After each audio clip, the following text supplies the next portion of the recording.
I always ask, do you have any questions? If they don't ask, I just wait. So we know that people don't like silence. People don't feel comfortable being silent in the lecture hall, but I can always wait for longer than they can, so someone will have to ask something, and then we'll get the conversation going. So they gradually learn that questioning is being reinforced in my class. So they feel safe and they feel that it's a smart thing to do if they ask questions.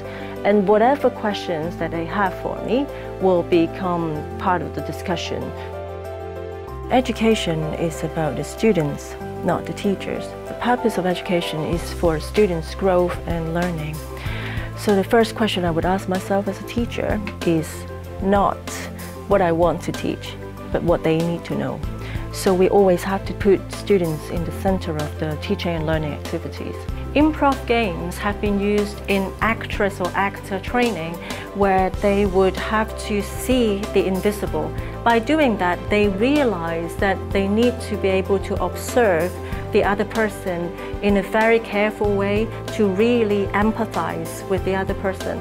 That applies to our training of therapist empathy and interpersonal skills. We were invited to practice the therapeutic techniques ourselves, and we were also invited to write short pieces of reflection from both a clinical and client's perspective. These are all the techniques that I'm still using nowadays in order to make myself more sensitive from both clients and therapists' perspectives. For reflection, pedagogical research, education research has told us that learning is not in-depth unless you have reflection. So whatever we ask students to do, we have to invite them to do some reflection. Think about what has happened, why is it working, why is it not working, how to make it work better. This is particularly helpful for therapists. My students are clinical psychology trainees. They're going to be clinicians after they graduate. So it's very important that they continue to learn. By reflecting on your own learning, you continue to think about how to learn better and more. I think Professor So has a very good understanding of each and every student's capacity and potentials. She would sometimes give us a slight push out of our comfort zone, but not to an extent that would overwhelm students.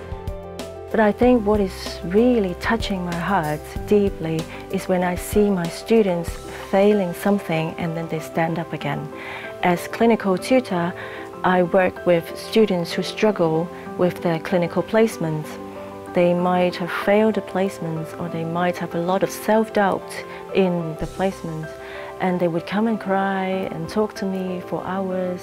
Sometimes it's a personal growth that will come out of this process, and they realize that even if I haven't done this bit well, I can try harder, or these are the things that I can do, and I'm still a very valuable person, and I still have my personal strengths. And I think it is when they don't become bitter, but see the learning in whatever situations that they're in. This really touches me the most.